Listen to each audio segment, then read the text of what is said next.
Ketika lu mengucapkan kalimat syahadat, what is the problem? Buat orang lain, kalau mungkin agama lain ketika itu menjadi problem, ya gua tidak masalah. Kalimat syahadatnya emang ada jahatnya di mana? Lu kemudian mengucapkan itu, emang kenapa? Menjadi Islam, terus kenapa? Gimana? Kita kasih solusi. Denny Sumargo, abangku. Kemarin gue mampir, sekarang lu mampir juga kesini. Assalamualaikum. Salam. Keren. Bajunya mantap. Yoi, baru gua beli tadi. Tahajud. Artinya doa malam. Kemarin di podcast lu, alhamdulillah pertama kali 34 tahun, gue pikir hanya Ustadz aja yang bisa menuntun. Enggak dong, lu jangan sembarangan lu. Enggak. Apa yang lu nanti nonton di podcast gua sama si Dery ini ya? Jangan lu seriusin ya. Ini orang kadang-kadang loh. Loh, enggak dong. Gue tuh pencapaian gue tuh alhamdulillah gini loh. Ini kita bahas gini. Sebelum gue bahas detail mengenai proses perjalanan lo, karir lo, bisnis lo. Dulunya seorang Denny Sumargo ini pernah menjadi penjudi handal, jangan dicontoh. Pernah penipu.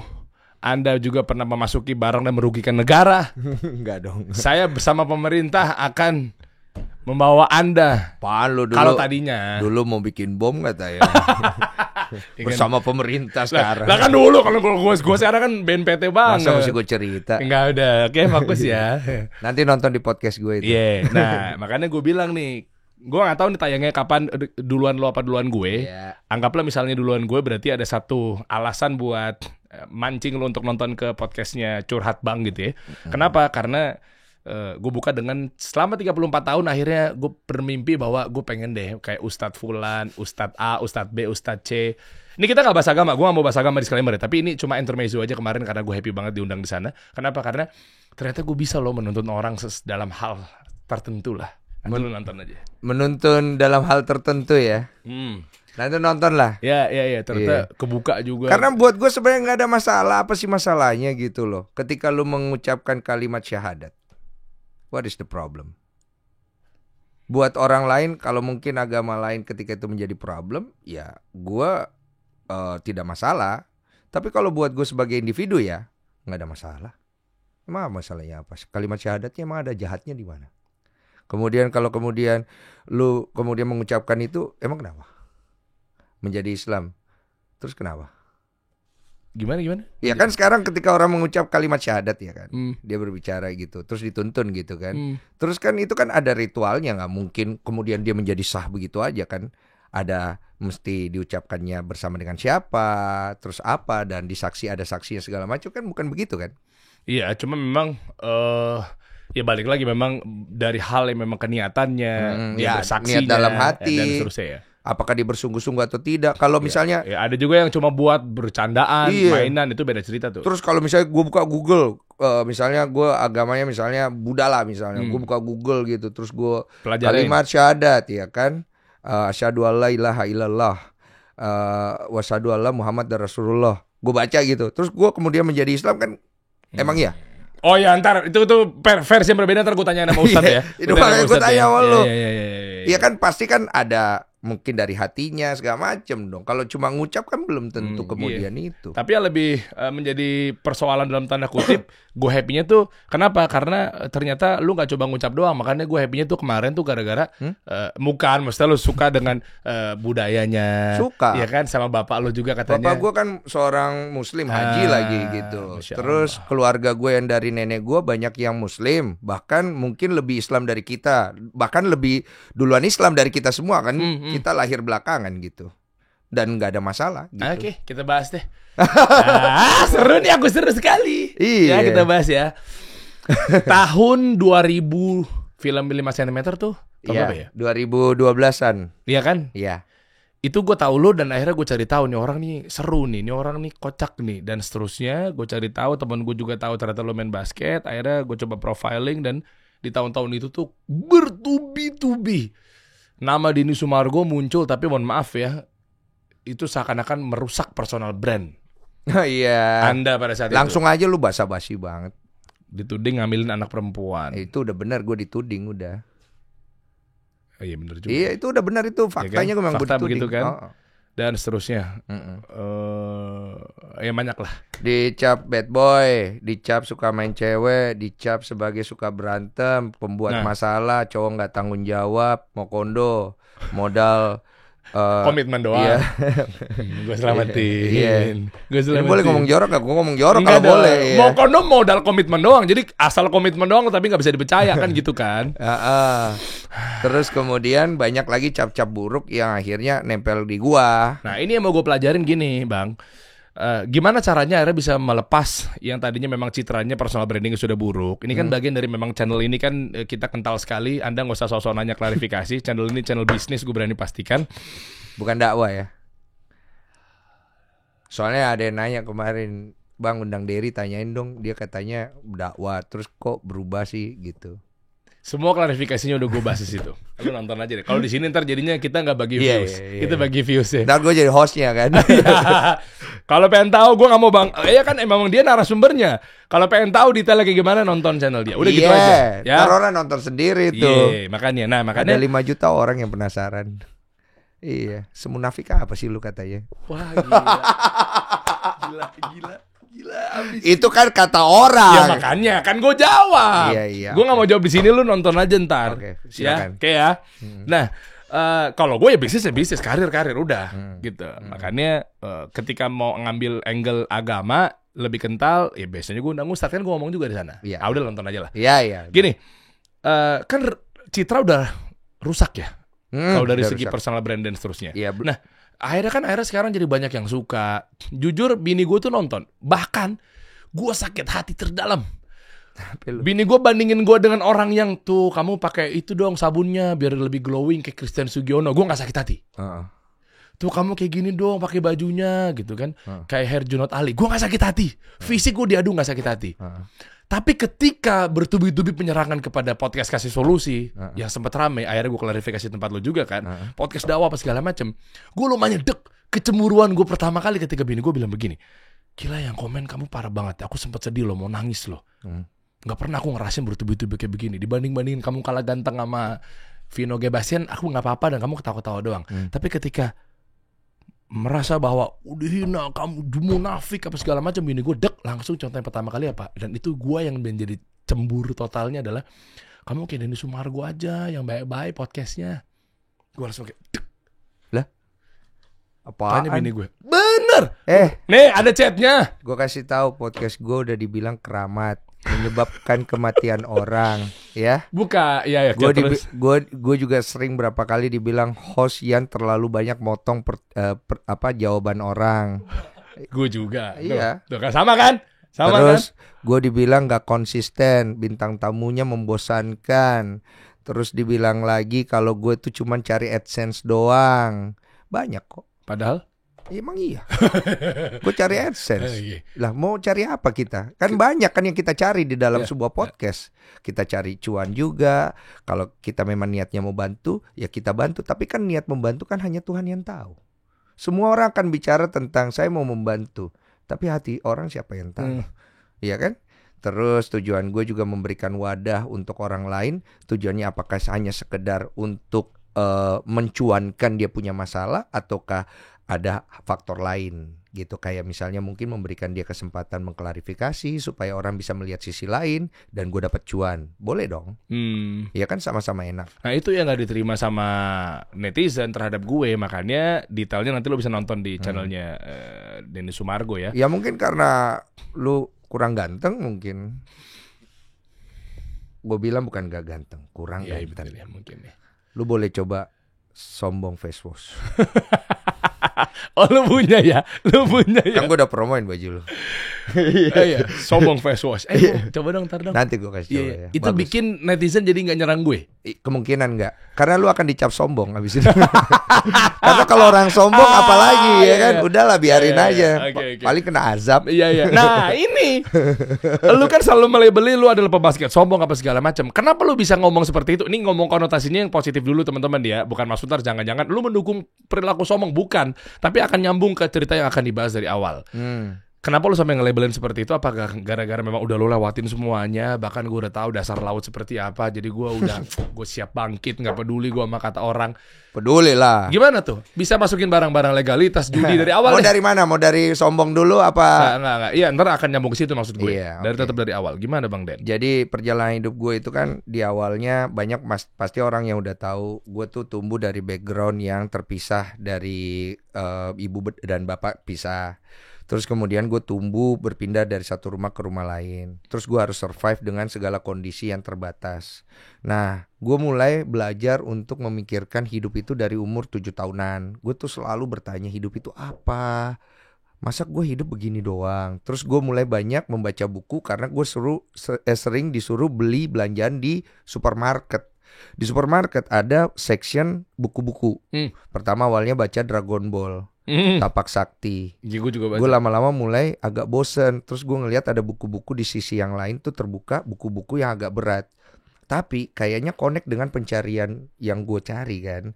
Gue mulai baca tuh chicken soup, ya kan chicken teriyaki, ya kan macem-macem dah tuh ya kan. Nggak ada, chicken soup ada. Iya. Teriyaki nggak ada. Terus purpose driven life sampai buku-buku berat kayak Financial Revolution by Tunda Semwaringin. Gila, umur berapa? 7 tahun? Oh enggak, itu udah masuk ke 10-an. Jadi dari 7 sampai usia 16 itu gue rajin banget baca-baca buku seputar mindset, development untuk diri sendiri, self esteem dan lain-lain. Karena gue berpikir dengan mindset yang kuat, gue akan bisa survive dengan kondisi gue yang sangat terbatas. Gue mengalami banyak penolakan karena faktor Chinese, karena faktor keluarga gue terpecah, karena faktor perekonomian, karena juga faktor mungkin muka gue yang orang tuh kalau ngelihat gue tuh udah kesel duluan. Gue gak tahu kenapa gue pernah ditonjok gara-gara ngelihat muka gue doang dia gak suka. Udah. Terus gue ditolak di beberapa tempat mungkin karena gue tidak punya sesuatu untuk dibanggakan oleh orang itu. Bahkan gue pernah direndahkan juga beberapa kali dikarenakan banyak hal. Apalagi masalah agama dan perbedaan keyakinan. Jadi gue mengalami banyak hal-hal seperti ini yang membuat gue harus mencari solusi supaya gue bisa bertahan di dunia yang gue anggap kayak yang tadi gue bilang. Gak apa-apa dong. Ya. Iya kan? Oke, Iya. Dunia memang ini gue potong dikit ya. Di Islam pun juga dihinakan dan Allah nggak pernah muji dunia. Allah bahkan laknat, Allah bahkan hina tentang dunia gitu. Bahkan Nabi Ada ya? Dia Nabi gue tercinta Nabi Muhammad SAW gitu mengatakan bahwa ini nggak lebih dari bangkai kambing sayap nyamuk. Parah. Oh Tuhan melihatnya seperti itu gitu. Karena memang dihinakan seperti itu. Dan kenapa lu bisa mikir seperti itu? Karena memang ternyata insight itu datang dari keluarga yang Muslim. Dari pengalaman gue sendiri, gue melihat dunia itu seperti ya begitu. Maksud gue hidup di dunia itu sengsara. Jadi gue selalu berpendapat bahwa dari apa semua yang gue baca itu, ternyata kalau hidup di dunia itu pasti sengsara. Tidak ada satu orang pun yang gue lihat dari buku yang gue baca yang menulis itu tidak sengsara hidupnya. Semua sengsara. Dan pas gue jalanin benar sengsara. Jadi orang yang tidak siap untuk sengsara hidup di dunia tidak akan pernah menemukan kebenaran sejati. Itu quotes gue dulu. Karena kalau lu tidak siap sengsara berarti lu tidak akan pernah menemukan sisi sebelahnya. Kalau lu tidak ingin berjalan dalam kegelapan, lu tidak akan pernah melihat si terang. Dan kalau lu terlalu membanggakan terang itu, maka lu akan menemukan sisi gelap. Karena segala sesuatu di dunia ini masih memiliki sisi satu sama lain. Jadi gue merasa bahwa apa yang gue jalani dalam dunia ini harus punya modal apa gitu, mindset. Jadi baca buku kan, baca buku. Nah dengan mindset itu gue berjalan untuk mencari kesuksesan. Berjalan pelan-pelan. Dan akhirnya gue mulai menemukan titik terang. Wah gue akhirnya sukses. Sampai akhirnya gue menjadi seorang pebasket. Terus kemudian gue bisa jadi pebasket yang terkenal, prestasi gue banyak. Karena mindset. Aspak dulu. Terus pindah ke Satria Muda. Terus pindah ke Garuda Bandung. Dengan banyaknya hal-hal yang gue harus lewatin, gue bisa lewatin dengan mindset yang kuat. Latihan gue tambah. Karena menurut gue kalau orang mau maju kuncinya harus kerja keras.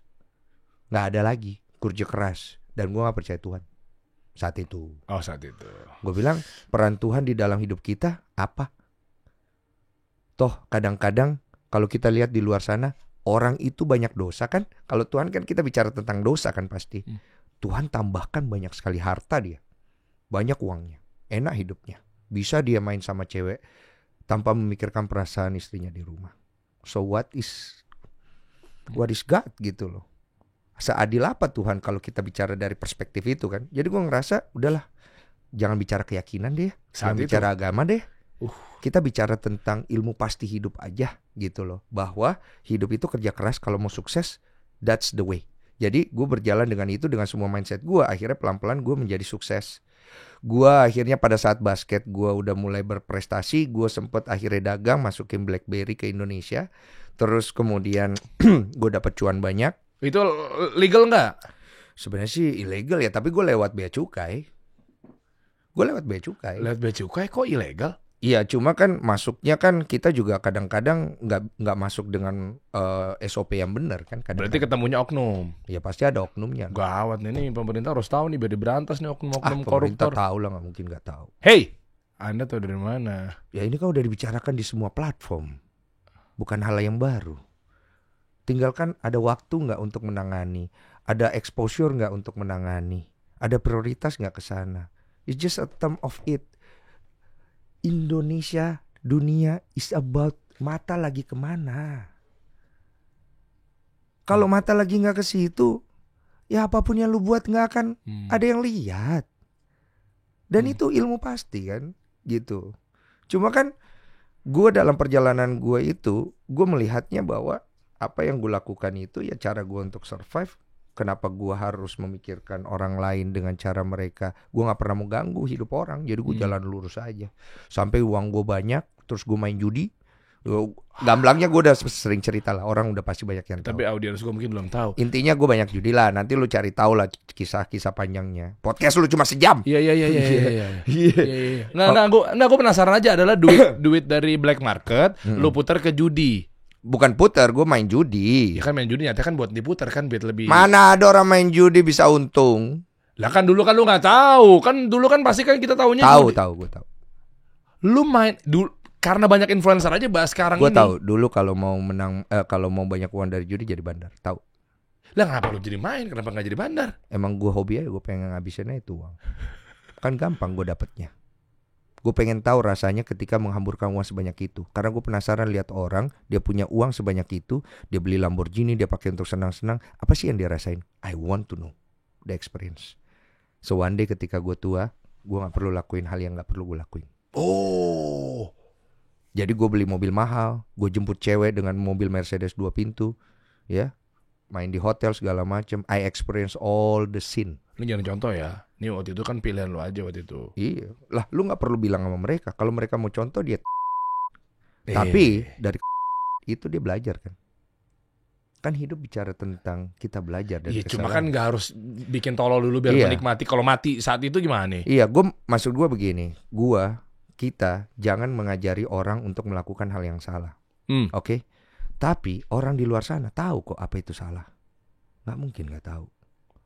Tapi kenapa dia lakuin? Ada sesuatu yang dicari kan? Jawaban. Ada sesuatu yang dibutuhkan kan? Perhatian.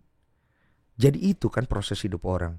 Kalau kita bendung semua itu, mereka tidak dapat prosesnya toh. Tapi paling enggak kan kita kasih tahu, ini salah, ini baik, supaya ada acuan. Kalau untuk mencegah, menghakimi mereka, susah. Akan memperburuk proses mereka sendiri kan. Dan kita juga berlepas, terserah dia kan. Betul. Urusan dia sama Allah. Betul. Gitu ya. Itu kan hidup sebuah pilihan, di mana orang belajar dari pilihan yang dia buat dan bukan karena suatu dorongan atau tekanan dari orang lain, sehingga dia belajar bertanggung jawab terhadap hidupnya penuh. Gue menjalani hidup gue kayak gitu. Jadi apa yang gue lakukan, gue bilang sama mama gue, kalau saya masuk neraka, saya akan masuk neraka. Dan selama saya belajar dalam semua pengetahuan gue tentang agama ya, gue gak bicarain agama spesifik apapun itu ya, maksudnya kayaknya semuanya masuk neraka deh saat itu. Gue belajar itu. Kayak gue tidak menemukan ada kepastian surga 100%, gak ada saat itu. Iya, gue melihat kayaknya neraka-neraka aja kita mah. Soalnya kalau bicara tentang saat itu yang gue dapat adalah tempatnya Tuhan itu tempat untuk orang-orang tak berdosa. Jadi gimana cara lu masuk ke sana? Siapa yang mau memperbaharui membersihkan dosamu?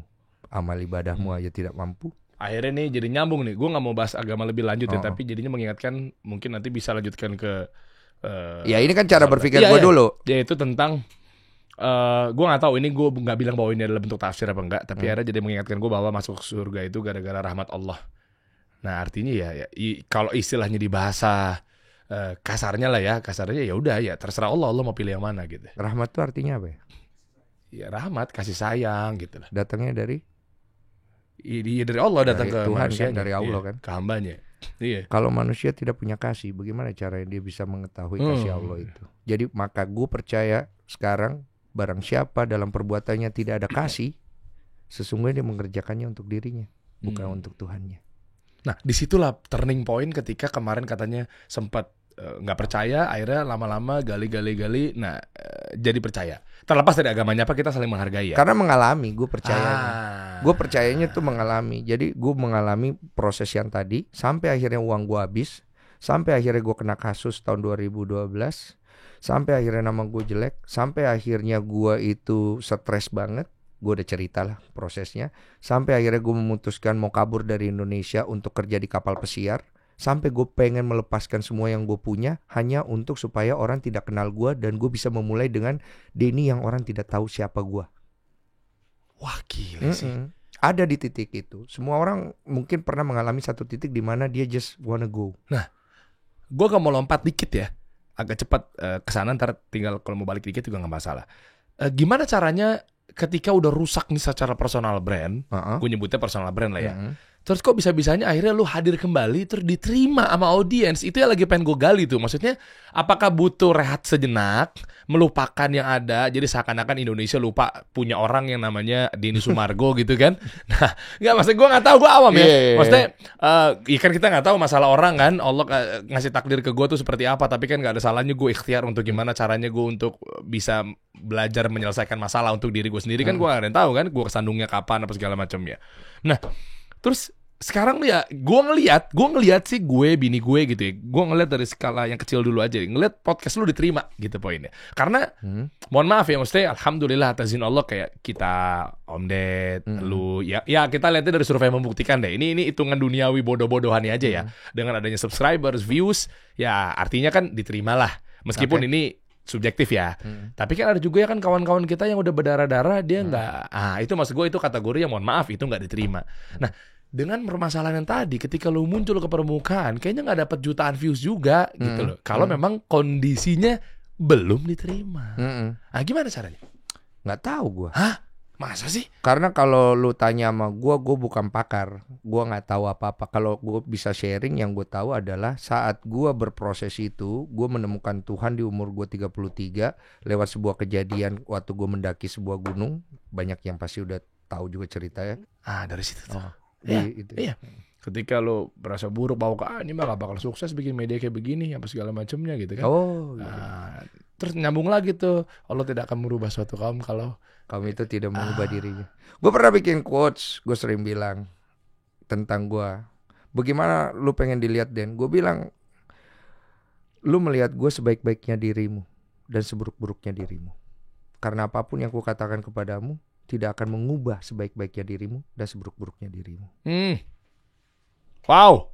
Jadi mau gimana pun gue mempresentasikan diri gue ke hadapan lo, hanya akan memperburuk diri gue. Karena gue hanya akan menyombongkan apa yang gue punya. Sedangkan lu pun tetap tidak akan percaya.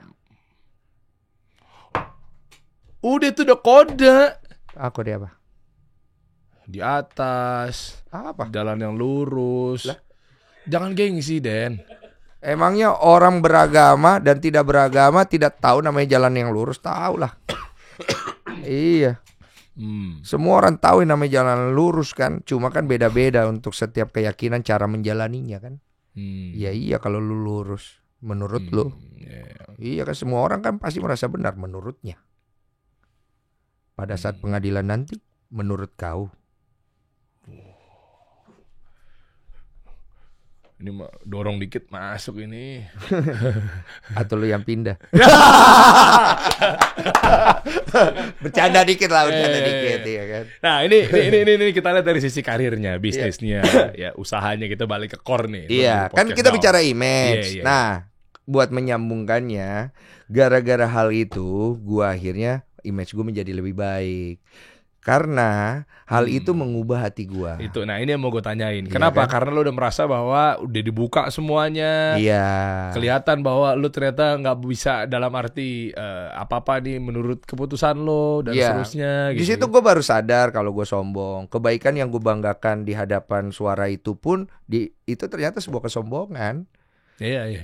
Jadi kebaikan yang disadari oleh seseorang itu bisa menjadi sebuah kesombongan. Tapi lu bikin pebasket sombong, berarti lu belum berubah. Pebasket sombong itu untuk mengingatkan gue adalah orang yang sombong dan sampai mati pun gue bisa sombong.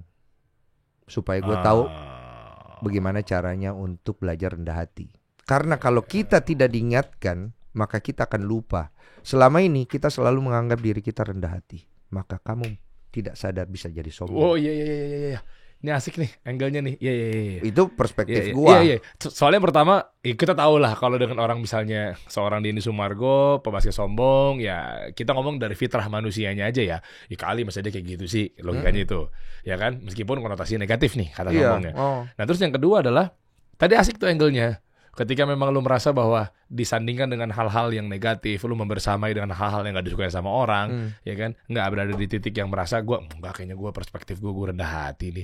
Nah terus lu nggak bisa karena lu mesti diliatin sama orang-orang atau minimal diingetin bahwa ini tuh nggak baik. Iya. Makanya begitu disandingkan seperti itu, iya hati-hati. Sekarang kan pertanyaannya gitu gini Pak ya. Maksudnya kalau lu menganggap diri lu rendah hati, ternyata lu tidak rendah hati. Oke? Kalau lu menganggap diri lu sombong, ternyata lu rendah hati. Hikmatnya di mana? Ayo lo. Lu jawab maksud gua. Oh jawab. Itu pertanyaan tuh. Kalau yang pertama. Jangan so iya. Iya ini gue jawab. Kalau lu merasa rendah hati, tapi orang nggak ngerasa diri lu rendah hati. Iya. Ya Lu berarti merasa masalah diri dong. lu rendah Ya, hati. masalah. Tapi Sombongnya di ternyata situ. lu sombong. Ternyata Iya. ya. Iya masalah di situ. Oke. Ya masalah menurut gue. Lu menganggap diri lu sombong, tapi ternyata lu rendah hati. Hikmatnya di mana? Poinnya adalah ketika berarti ada orang melihat lu jadi yang tidak sombong. Kalau lu tidak sombong, emang kenapa? Ya dari angle mana nih? Ya alhamdulillah lah kalau lu gak sombong. Ya alhamdulillah. Iya dong. Terus kenapa? Ya bagus, manfaat buat orang. Emangnya kalau lu sombong dan tidak sombong, hidup tidak berlanjut? Mau tetap berlanjut. Berlanjut kan? Iya betul. So hikmatnya di mana? Asik kan? Asik. Sekarang lu tahu lu berbicara dengan siapa. Ya. Lumayan mikir loh. Iya, Mesti undang ustadz loh. Iya. Untuk menjelaskan.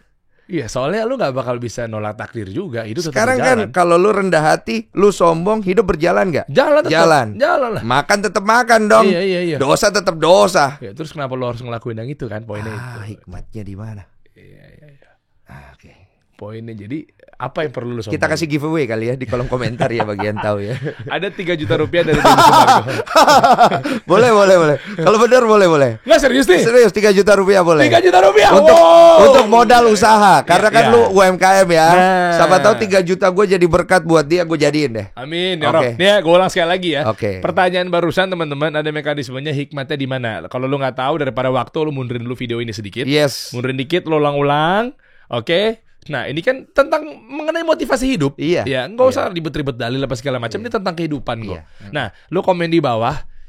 Berarti untuk mengukur bahwa ada justifikasi atau ada judgesnya, berarti jangan kita atau lu atau ustadz. Bebas. Iya kan? Untuk Bebas. mengukurnya begitu dong. Bebas. Ya, apa nanti lah kita cek ya. Ya itu kan jadi PR lu aja. Iya. Gue kasih duitnya doang. Ya, bener ya? Iya, Deal gua ya? kasih deal, salah. Wow, deal, salah 3 juta doang. Deddy Kobuser bisa ngasih lu 10 miliar. Udah gue sensor mulut gue lo. Kan gak kelihatan. Gue gak pernah ngomong berapa angkanya. Lu nerka-nerka pasti. Kan gue ya? sujon. Iya. Ya. Jadi kalau berhasil Denny Sumargo akan modalin lo untuk permodalan 3 juta rupiah, buat lo usaha. Terserah lah, lo mau renov genteng lo kayak kios lo kayak gerobak lo mau lo ganti kayak mau buat beli modal kayak besoknya gitu ya. 3 juta. Lo komen di bawah, cakep. Lanjut. Ya. Apalagi yang Anda mau tanya? Saya penasaran nih. Berarti titik sekarang ini. Iya. Kan lu pernah singgung tadi tuh, nih off the record di belakang kamera. Nih yang gue mau tanya gini. Lu tadi bilang sama gue di taman. Iya. Gue gak punya mimpi. Enggak punya dari dulu. Enggak, maksudnya mimpi yang gue gak setuju lah. Masa orang gak bisa jalan? Masa orang gak pakai mimpi? Tujuan punya. Mimpi tuh buat bedanya apa? Perspektif gua tentang mimpi adalah sesuatu yang pada umumnya orang kepengen. Itu kan tujuan sama. Punya rumah, Terus lu masa lu gak mimpi punya rumah? Nggak mungkin. Lu jangan so-soan, ini depan kamera aja. Fitro manusia, ditanya, lu pengen punya mimpi apa? Pengen punya rumah? Gua kalau nggak karena gua maksa gue beli rumah pas gue punya uang, gua nggak beli itu rumah. Tapi rumah penting, Den. Gue tidak menganggap itu penting karena gue tidak pernah merasakan apa itu namanya rumah. Lah kemarin gue syuting tempat lo itu rumah. Ya itu rumah. Kan gue dari perjalanan gue yang gue ceritain sama lu, gue gak tahu apa itu rumah. Definisi rumah deh. Coba bentar. Bangunan. Saat itu gue berpikirnya begitu. Dulu ini kan gue cerita dulu gue. Oh iya. Sampai hari ini gue merasa mimpi-mimpi gue itu emang gak ada yang spesifik gimana-gimana. Kayak orang, Den, lu kan udah maju nih Den, sekarang uangnya udah banyak Den, lu gak pengen bikin bisnis ini Den, lu gak pengen begini Den, gini. Gue ngeliatin tuh orang, lu kenapa nih? Lu kenapa? Dia kan ikhtiar buat ngidupin keluarganya. Iya gak apa-apa ya, terus salahnya di mana? Lu ngomong sama diri lu, jangan ngomong sama gue lah. Ngapain lu ngomong sama gue? Maksudnya dia ngesuges gue, lu gini Den, lu gini. Gue bilang, lu sedang suges diri lu, apa suges diri gue? Lu mau gue suges balik? Ntar bisa pindah haluan lo. Iya. Sugesti gue kuat. Apa contohnya? Dari dulu sugesti gue kuat. Kan gue baca buku. Mindset gue kuat banget. Makanya gue gak percaya Tuhan. Dulu. Iya. Sugesti gue kuat. Itu problem semua orang pinter. Oh makanya rata-rata ateis itu dari situ. Sains gitu ya. Masalahnya di situ ya. Semua orang pinter rata-rata pasti punya problem itu. Orang pinter sugestinya kuat, manipulasinya juga sama kuatnya. Dia bisa memanipulasi dirinya, apalagi orang lain. Barang siapa kalau dia punya uang, dia bisa kasih orang uang, ya. Kalau dia bisa manipulasi dirinya, masih dia nggak bisa manipulasi orang lain. Bisa. Dia bisa suges dirinya. Gua tuh begini, karakter gua tuh begini. Gua harus dilihat orang seperti ini. Gua harus seperti ini. Gua harus jalan seperti ini supaya gua kelihatan begini. Gua harus punya ini. Itu. Iya kan? Iya dong. Iya lagi. Iya dong. Bahaya nih orang nih. Iya. Nah terus sekarang menurut lo ini adalah dari sugesti ini udah mencapai target ya? Yang sekarang lo jalanin. Gua nggak target apa yang gue punya sekarang. Gua anggap pemberian Tuhan, kasihnya Dia, kemurahannya Dia, rahmatnya Dia, dan itu adalah sebuah keberuntungan yang gue harus jaga karena gue punya tanggung jawab. Privilege gitu lah ya. Ya mungkin privilege, tapi gue menganggap ini harus gue jaga supaya ini bisa menjadi kebaikan buat diri gue, bisa jadi kebaikan buat keluarga gue dan orang-orang di sekitar gue. Sampai punya atau brand atau jadi ambasador ya, brand ambasador 11 brand. Ya, apa aja kali masuk sini kalau disebutin. Banyak ya. Cleo. Iya Cleo. Apal enggak? Jangan lu ngapal lo. Apal. Dia udah kontrak. Udah enggak mau gue, jangan ria lah, enggak bagus lah ya. Brand-brand gue cukup lah, dia tahu lah. Begitu. Terus kalau lu podcast banyak mikirnya lu. Enggak. Bukan mikir gue lagi ngeliat bahwa kok bisa-bisanya orang yang tadinya nggak percaya Tuhan, jadi masuk ke Tuhan, percaya apa segala macamnya. Nah, sehingga orang berpikir bahwa gue mau gali dari sisi yang ya kita saling menghargai ya. Lu non Muslim, gue lagi ngegali takutnya sensitif. Maka tadi gue mikir nih masuk dari mana ya? Penonton lu aja kalau dia nggak sensitif, gue mah santai. Iya, maksudnya kayak banyak orang. Orang lu suruh gue ngucap aja gue ngucap. Tapi lu jangan bercandain lo. Lu udah ngomong kayak gitu lu kemarin. Lu jangan bawa ke sana. Gue juga tahu kok. Iya kan? Iya. Soalnya takut ntar orang-orang mikirnya begitu, ntar sangkanya lu main-main. Lu nggak takut di ranah itu. Lah itu salah lo. Gue kaget. Tahu-tahu ini apaan nih gue bilang. Welcome brother gimana jalan ceritanya. Iya kan. Itu buat edukasi. Ya silakan Anda tayang dan kan dia klarifikasi dan bukan klarifikasi, disclaimer karena juga. gini loh, gue nggak ada masalah masuk Islam, masuk Kristen, masuk agama pun gue nggak ada masalah bro. Karena sekarang gini, kalau hidup kita cari samanya, kita akan ketemu nih kita sama-sama dari satu Tuhan. Adem gitu maksudnya. Iya kan. Kalau kita mau cari bedanya, ya bisa beda semua nih. Tuhan ini beda agama ini, Tuhan ini beda agama ini. Sebentar, tapi nggak bisa disama-samain karena semua agama nggak sama. Itu loh poinnya. Ya memang semua agama punya perbedaan. Kenapa nggak dicari kesamaannya, kebaikannya, ketoleransiannya? Ya bebas lu mau anggap toleransi itu kebaikan atau enggak. Sama-sama menghargainya seperti apa. Lu tinggal di komplek perumahan bro. Sampai dia mau emang ya. Komplek perumahan. Di kiri kanan lu kan rumah ya, nempel-nempel ya. Betul? Iyalah. Oke, lu tinggal di komplek perumahan klaster.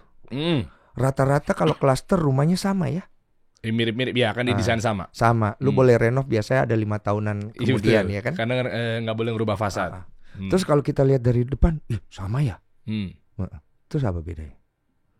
Jangan ada bedanya, jangan sama. Beda yang orang tinggal di dalam dong. Di dalamnya, luarnya mah sama. Sama, belum boleh rubah. Belum boleh rubah. Berarti yang tinggal di dalam punya renovasi interior beda-beda. Ya, karena boleh. Oke. Ya. Kok lu nggak samain? Kan beda. Iya, ya, jadi masing-masing. Tapi sama-sama rumah kan? Sama-sama rumah. Tempat berlindung kan? Iya. Sama lagi dari luar. Iya. Terus kok nggak disamain aja? Ayo. Ya lu tanya sama yang beda-beda ya. Kalau gua kan masing-masing, makanya istilahnya di Al-Kafirun ayat terakhirnya lakum dinukum waliyadin tuh maksudnya itu. Ya udah lu masing-masing, agama lu, agama gua, agama gua. Tapi kita nggak boleh saling mencela Tuhannya masing-masing. Betul. Bukan tidak boleh saling mencela Tuhan masing-masing. Lu tidak boleh mencela Tuhan. Iya. Iya betul. Gua pun nggak boleh memperolok Tuhannya dia. Buat gua ya, Tuhan itu kudus. Jangan kau main-main dengan namanya. Kudus itu suci ya? Suci. Ya, maksudnya suci. Jangan kau main-main dengan namanya. Entah apapun agamamu, Allahmu satu. Mau bicara kita semua tentang bagaimana konsep agama dan Tuhan tetap akan satu. Tidak akan pernah menjadi 2, 3, 4, 5. Terserah lu penafsiran lu lah. Lu atur deh, Tuhan tetap satu. Kalau lu bicara tentang Tuhan, ya Tuhan ini. Nah, lu kenal gak pribadinya seperti apa? Lu kenal gak gambarannya seperti apa dari nabi-nabi? Lu kenal gak secara pribadi dengan gambarannya Tuhan itu? Ya kan? Kalau kita mentafsir Tuhan banyak, mah Tuhan banyak.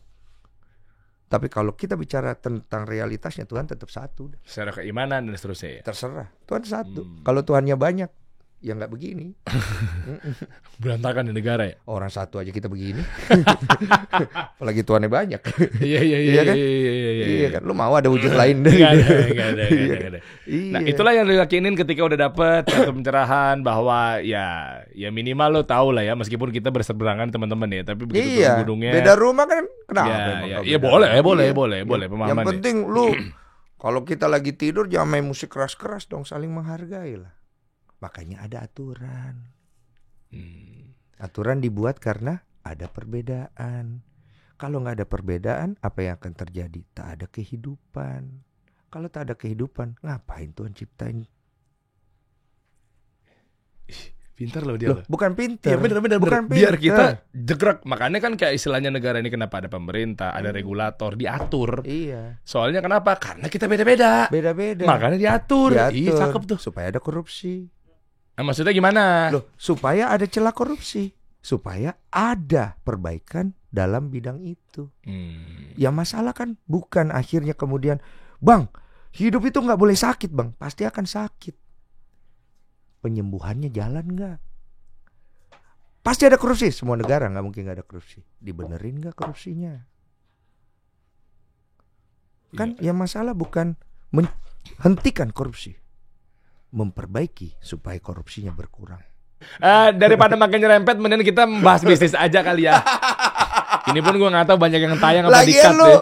Lagian lu nyerempet lu. Enggak, lu tanya tentang perjalanan itu gua. Iya, lu kan udah gue tanya lu nyerempetin di sini. Iya. Gue nggak tahu ini aslinya sebenarnya yang bakal tayang apa enggak ya. Tayangin lah seru-seruan doang ya kan. Iya. Ya, kita udah banyak disclaimer lah, tapi biar lu nggak adalah... terkungkung dengan image bahwa ini adalah podcast dakwah. Iya. Kan, dan juga tidak terkungkung bahwa ini adalah podcast bisnis doang. Ini bisa menjadi podcast apa aja gitu aja udah. Pokoknya intinya dari jawaban ini yang mau gue gali tuh sebenarnya gini, dari memaknai kehidupannya seorang Denny Sumargo sampai akhirnya sekarang berjalan punya bisnis. Itu tuh poinnya tuh sebenarnya tuh itu, karena podcast yang gue maksud dengan bisnis itu adalah kan nggak sekonyong-konyong tiba-tiba orang buka bisnis, nggak sekonyong-konyong orang tiba-tiba langsung dapat insight. Sekelas Salim Group aja dia pasti berdarah-darah. Yang punya BCA juga pasti nggak mungkin tiba-tiba sukses. Banyak kok yang berdarah-darah kayak Salim Group tapi nggak punya yang dipunya Salim Group. Ya betul. Di sini benar ya? Betul. Bener kan? Betul. Itu yang gue gali. Makanya nggak melulu tiba-tiba langsung solusi. Makanya kasih solusi itu hadir setelah ada bisa menyelesaikan masalah. Solusinya gimana? Nah makanya gue nanya kenapa gue ngambil dari memaknai kehidupan, jalannya, spiritualisme atau mungkin berdarah-darahnya itu biar ujung-ujungnya sekarang lu berjalan udah di tahap ini. Ini poinnya dari semua tadi cerita gue itu tentang bisnis kan. Akhirnya yang lu perlukan kan antara bisnis dengan kehidupan spiritual itu berkaitan. Banyak kan yang berdarah-darah akhirnya jadi Salim Group. Banyak juga yang berdarah-darah, mungkin lebih berdarah-darah, tapi tidak jadi Salim Group. Iya. Oke?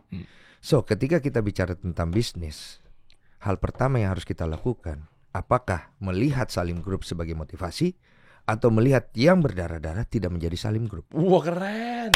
Ini kan pertanyaannya. Iya. So, kita bicara tentang apa? Kita bicara tentang pencapaian. Kalau kita bicara tentang pencapaian, kita bicara tentang ego pribadi. Kalau kita bicara tentang ego pribadi, kita akan berbicara tentang ambisi.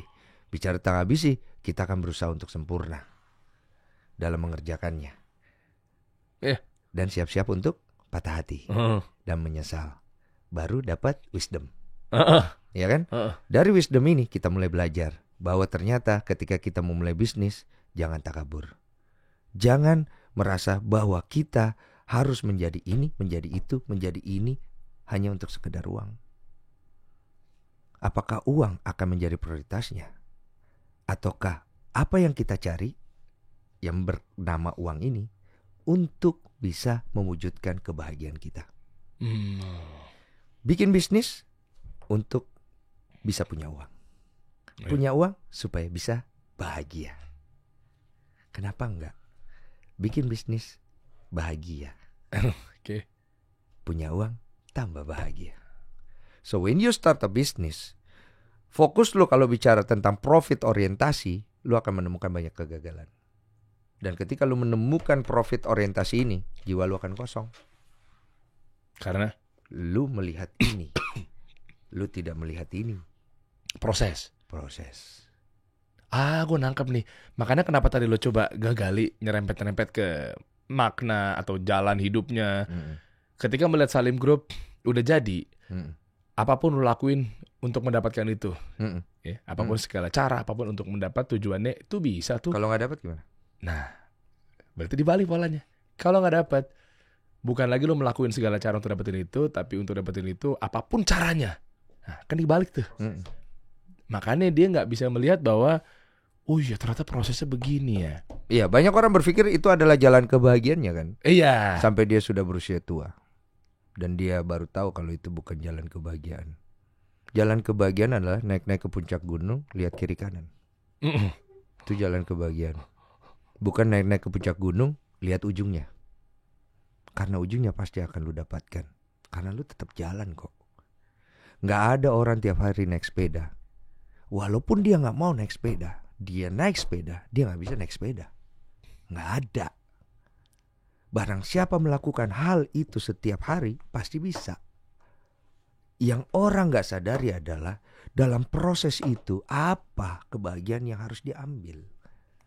Karena sebuah bisnis, sebuah usaha berangkat dari jiwa pemilik. Kalau pemiliknya saja cuma kejar uang, usaha lu larinya kesesat, larinya uang terus.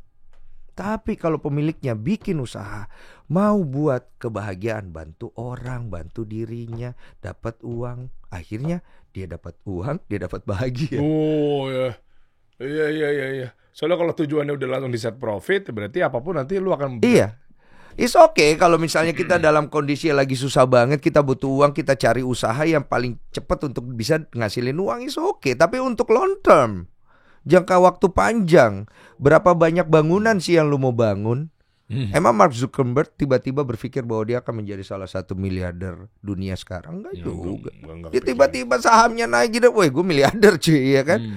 Ya itu kan pemberian juga gitu. Tapi kan poinnya akhirnya dalam proses lu ini, yang lu cari bahwa uang bisa membeli kebahagiaan atau kebahagiaan lu bisa menghasilkan uang. Nah ini kan pertanyaannya. Kayak gue bikin sesuatu, gue cari senang. Uangnya, ya nanti dulu lah, cari senang dulu. Gimana kita mau cari uang kalau hati kita nih begini nih, bete Apa kan. contohnya sekarang udah ada apa aja? Apa itu? Dari mulai bikin sesuatu. Nggak usah disebut. Lah kan Ci Olive punya brand, orang gue suka ngeliat. Pokoknya uang gue masih lebih banyak dari investnya Deddy Corbuzier ke lu. Deddy Corbuzier tadinya mau nginep sama lu apa nggak sih? Mau apa? Deddy Corbuzier gue ngebidik lu juga nggak sih podcast lu? Oh iya, Gue nggak tahu, dari sempet nggak sih? Prestis, nggak tahu Deddy apa Prestis apa gimana? Prestis gitu, tuh nggak Rudy tahu. Salim ya? Oh kayaknya. Cuma gue nggak tahu Cici yang ngurus istri gue. Enggak sih, kita kan memang ngerasa Iya. ngerasa nggak ini sih. Ya kita pengen tahu aja, artinya Deddy Corbuzier juga menaruh atau tim scoutingnya juga membidik lu juga. Iya, menawarkan untuk apa kolaborasi join dibeli sahamnya gitu-gitu. Oh, ini sisi lain yang kita nggak tahu nih. Kenapa nggak diambil? Kata Cici enggak sih? Udah enggak lo gitu aja. Oh, kayak enggak gitu. Dokter Richard juga katanya kemarin nawarin mau apa invest ya, Invest. beli gitu. Tapi nggak lu ambil juga. Enggak. Emang sombong Anda ya? Mungkin. Enggak, soalnya gue bingung. Maksudnya kalau misalnya gue dapat uang nih, bisa dibayar nih 20M. Emang uangnya mau gue apain? Ya kan bisa buat pengembangan bisnis, bisa. Enggak, kepunya mimpi bisnis. Istri gue aja yang kerja, kan dia suka bisnis ya silakan. Gue cuma nih, gue kasih tahu ya. Ini gue nih. Nih keren nih, ini insight nih. Enggak, bukan insight, ini gue.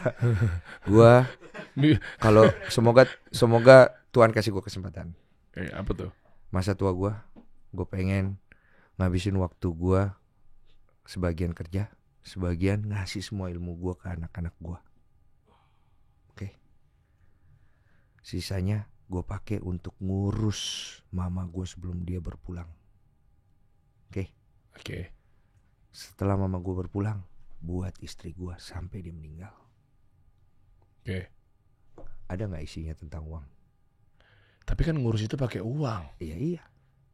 Nabi dakwah aja pakai uang. Ada kok orang susah. Uangnya dikit dia bisa ngurus anak. Uang itu bukan satu, wah ini pasti bahagia, enggak. Banyak orang punya uang, Nggak anaknya bahagia. nggak bahagia, nggak punya waktu. Waktu adalah uang. Lu kasih waktu ke anak lu kasih uang. Iyalah. Nah, gue pengennya itu, hanya itu aja. Jadi kalau bicara tentang lu nggak pengen ini,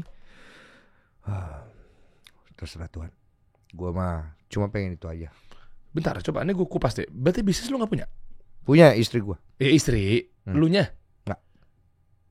Lah, laki-laki kalau memang misalkan qadarullah, misalnya udah bergantung semua di istri apa segala macam ya. Ini kita ngomong global ya, gue nggak lagi nyumpain lu berdua ya. Ini contoh lain aja lah.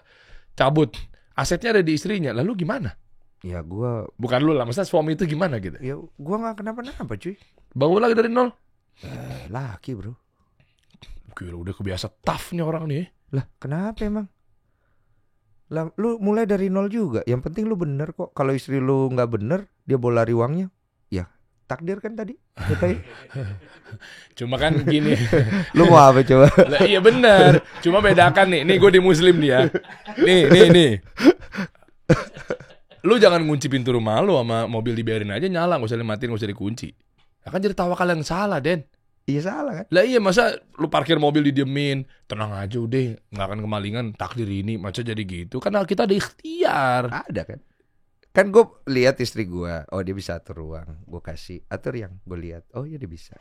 Suatu hari nanti bisa nggak dia bawa lari uang gue? Bisa.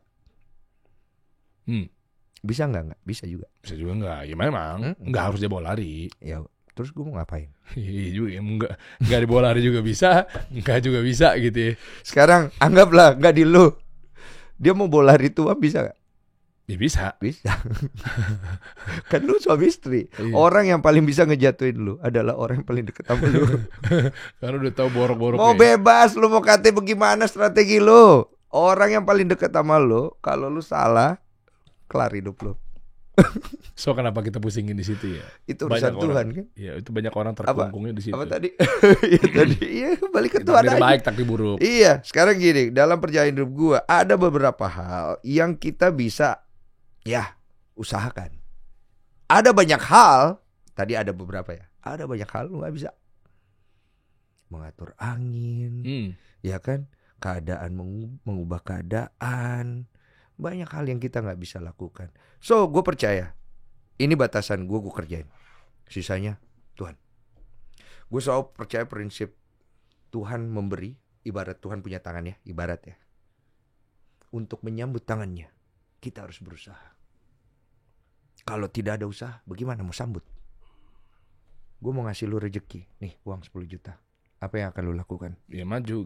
Ini ada usaha ambil. ini. Kalau tak ada usaha, kan kau. Udah dikasih ya. Iya.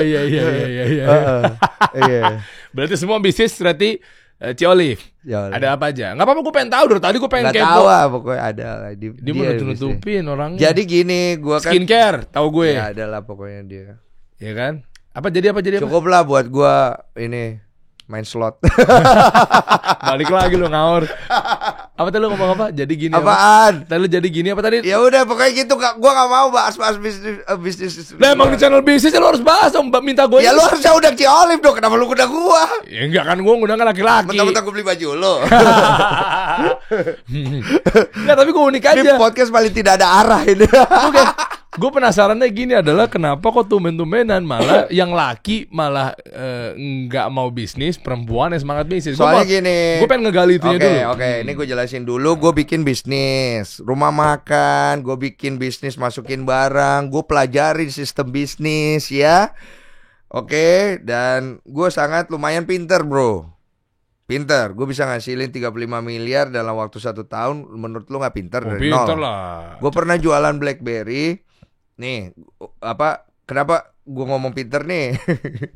Lebih sih sebenarnya. Iya, berarti pinternya caranya nggak bener nih berarti nih. Enggak kok bener. Gue gak Gimana? menipu siapa-siapa. Coba gimana? Temen gue kenalan, lu punya BlackBerry bisnis, ya, oke, gue kenalan, gue tanya, wah bisnis lu apa bro, BlackBerry bro, misalnya, oke, wah cara jualannya gimana, gini, oke, kira-kira kalau gue beli dari lu, bisa lah, lu kasih gue harga bagus lah, pertemanan gitu, bisa, gue support lo, tapi sekali beli 100 ya, berarti satunya berapa, 5 juta, 100, 500 juta, gue gak punya duit lagi segitu, nggak ada, memang gak punya, oke. Gue pulang, gue duduk. Gimana caranya dapet tuh 500 ya? Oh, gue beli 5 juta. Gue beli satu ya, buat contoh. Pastiin nih barangnya bagus. Boleh, bawa aja. Gue bawa ke teman-teman gue counter handphone. Bro, cek yang terbaru. Ih, punya aja lu Den. Ini kan baru mau masuk sebulan lagi. Cek dulu, barang bagus sih. Garansinya ada garansi apalah gitu ya. Gue mau sebut merek ya. Pokoknya ada garansi ya. Sebenarnya apa BlackBerry itu nggak ada garansi sebenarnya aslinya, garansi lokal aja itu, orang-orang lokal aja menggaransi itu. Iya. Ini menandakan gue ngerti apa yang gue kerjakan. Oke. Habis itu mau dong Den. Wah kalau mau mesti ini apa? Pesen duluan. PO. Wah janganlah, kalau kelamaan entah harga turun. Besok tiba. Iya kalau PO-nya gede. Boleh deh, gue ada duit nih. Satunya berapa lu lepas ke gue? 7 juta lah, masuk lu bisa jual 9 8 turun. Oke lah, ada margin. Besok barang datang bagus nggak duit balik. Oke gue 10. Oke gue 5. Oke satu toko 5 10 ngumpul setengah, jadi dia bayar setengah doang. Modal cuma 1 kali beli doang ya, setengah kan. Kumpul lah bangsa 250 sekian 300 kan, kurang sedikit lah. Telepon om gue, om dulu kan saya pernah bantu om tuh jalanin uangnya om, terus cuan tuh, boleh nggak saya minta tolong pinjam uang sehari aja, bunganya berapa? Oh nggak usah, kamu pakai aja Den, kamu kan gini. Oke, set dapat 500, gue beli, tang, lempar dalam 1 hari, untung 200 juta. Penjahat juga Anda ternyata ya. Kok gue penjahat? Gue tidak menipu siapa-siapa. Bukan penjahat dalam arti yang sadis, tricky dan seterusnya. Itu hanya hal kecil yang mau gue ceritakan, yang lain tak mau. Wah, lu takut diaudit lu ya? Enggak sih sebenarnya, karena gue takut orang mengikuti cara-cara gue nanti lama-lama tersesat ya. Iya. Lah kan bagus, positif kalau memang ternyata dagangnya berhasil. Janganlah, kalau yang ini ilmu soalnya. Ntar dia ikutin, sesat nanti dia. Iya maksudnya itu kan sederhana. Kalau gue cerita tadi kan gak perlu pinter kan bro. Iya. Yang perlu apa? Nyali aja. Oh, nyali, udah. Networking lah minimal. Iya networking lu bisa bangun lah. Modal, hey bro apa kabar bro? Ih gila kayak pernah ketemu ya. Gue pernah masuk satu kayak begini, tapi gue bilang ini adalah negatif ya. Kenapa? Ini terakhir di obrolan terakhir nih. Ada tuh yang black market gitu, duit gue hilang, raib. Kayak gini juga modelannya. Ya lu udah bayar? udah bayar semua. Barangnya nggak datang. Semacam kayak ponzi-ponzi gitu. Mirip-mirip, gue nggak tahu apa Nggak lu datang juga. barangnya. Sindikatnya lu juga kali. Enggak loh. Nggak datang barangnya maksudnya. Lu udah bayar. Enggak, dia sistemnya tuh masukin handphone ke sini. Nah ini ngomong bisnis ya, masukin handphone, tapi gue nggak mau beli, invest. Pokoknya per 10%. Orang jadi, lainnya yang jalanin. Iya, jadi misalnya lu naruh 10 juta, berarti lu akan dapat returnnya 100 juta. Ya memang disinyalir ujung-ujung ke ponzi juga. Tapi waktu itu dia maininnya kayak pokoknya BlackBerry juga. lu taruh duit tiap bulan lu dapat uang sekian. Iya, itu bagian dari lu juga kayak gitu. Bukan, lu goblok itu. Iya lah, ponzi. Iya, lu tersesat dengan orientasi uang itu. Iya kan? Semua penipu menipu orang karena orientasi uang. Lu punya orientasi uang, itu yang dia manfaatkan, dia wadahin supaya dia bisa dapat. Gue nggak usah cerita lebih jauh ya, nanti gue dicari sama teman-teman lama. Asik ya. Asik. Iya tadi kan makanya kejarnya kalau memang kebahagia, orientasinya dia nggak tahu tuh tentang uangnya. Itu dikejar. Dulu ponzi 2010 apa gue? Iya banyak. Jadi banyak orang itu selalu mereka kalau berbisnis ya mereka selalu lihat untung. Ini jangan ya. Kalau berbisnis, lihatlah apa yang kamu bisa belajar dari ilmunya, sehingga setiap hari ilmumu yang bertambah bukan uangmu. Kedua, jangan sampai rugi terlalu banyak. Rugi sedikit masih oke lah. Yang penting masih stabil keuangan. Untung besar, jangan pernah tinggal di kepalamu. Karena bicara tentang rezeki, itu ada garis dari Tuhan. Oke, banyak orang buntung karena dia lupa Tuhan. Dia percaya kalau ilmu gua bisa ngebawa gua untung besar. Akhirnya ada yang tumbang, ada yang untung besar, main cewek. Ada yang untung besar, selingkuh. Ada yang untung besar, judi. Cepat dapat cepat hilang. Iya kan begitu. Gua ngomong berdasarkan pengalaman gua doang. Ini gue baru memastikan bahwa ternyata Anda beneran sombong dalam tanda kutip positif. Bukan bener. Kenapa? Karena gue ngeliatnya bahwa dia tuh kayaknya nggak deklarasi mengenai sombong, kayaknya yakin udah melewati beberapa tahap. Ternyata pedih juga perjalanan lu ya. Banyak sih luka ya. Tapi luka gue akhirnya sembuhin Tuhan sih. Makanya gue sangat berterima kasih sama Tuhan. Kenapa banyak sekali dalam podcast gue atau penyampaian gue selalu mengucap Tuhan, bukan karena gue pengen membuat image gue anak yang soleh. Sebenarnya gue anak yang paling banyak dosa ya. Gue bukan pengen ngasih tahu gue bahwa gue orang benar. Gue orang yang tidak benar. Karena gue orang tidak benar, karena gue orang berdosa, maka gue perlu Tuhan, bro. Karena kalau gue benar, gue gak perlu Tuhan. Karena sejatinya yang paling benar hanya Tuhan, Allah ya. Jadi ya. Itu dia. Makanya apa yang membuat gue sampai kayak sekarang itu ya Tuhan. Makanya gue tidak pernah mau membilang kalau gue begini-begini yang kayak mungkin gue jabarkan terlalu jauh ya. Karena gue menganggap gue punya batasan. Apa yang gue omongin hari ini bisa salah kok dari semua obrolan gue. Karena gue percaya Tuhan itu maha membolak-balikkan segala sesuatu. Tapi Tuhan melihat hati. Jadi jaga baik-baik perkataan dan perbuatanmu selaras dengan hatimu. Mamaku selalu bilang gitu. Karena kau akan diuji di situ. Barang siapa berkata bahwa saya pintar, diuji pintarmu. Karena kadang-kadang kita tuh berpikir apa yang kita pikirkan benar. Sampai selubung kita dibuka ya, baru kita bisa melihat gitu. Makanya gua akan sangat gampang mengenali orang itu dia sudah sampai di fase titik mana. Dalam perjalanan spiritual atau mungkin perjalanan hidupnya dia. Mungkin karena gue pernah mengalami gitu. Ya kadang-kadang gue lihat set segini. Oh iya. Bukan masalah cenayang atau gimana. Bukan. Tapi lebih kepada kalau orang memang sudah mengalami beberapa kayak yang dibilang sama pepatah kan, guru yang terbaik adalah pengalaman dan seterusnya misalkan gitu kan, sehingga orang udah bisa nakar bahwa ini belum ada apa-apanya, ini jalannya kayaknya masih panjang, ayo dek semangat dek gitu. Itu kalau dia berjalan banyak waktunya, pengalamannya itu bisa ngetakar. Cuma celakanya adalah ketika orang yang baru kemarin sore dia belum pengalamannya panjang tapi coba untuk menggurui seseorang, itu kan lebih parah. Iya, karena sifat menggurui itu adalah sifat yang paling berbahaya dalam diri kita sebenarnya. Jadi kalau misalnya kita kembali bicara tentang bisnis, kita tuh harus memulai bisnis itu dengan kerendahan hati. Kerendahan hati itu apa? Kerendahan hati itu adalah menyingkirkan profit orientasi dulu. Artinya lu tahu diri. Lu tidak melangkahin Tuhan. Karena itu rezeki Tuhan yang ngatur. Oke, lu punya target. Fine. Tapi di target itu ada namanya al-ikhlas. Oh, ikhlas. Iya kan?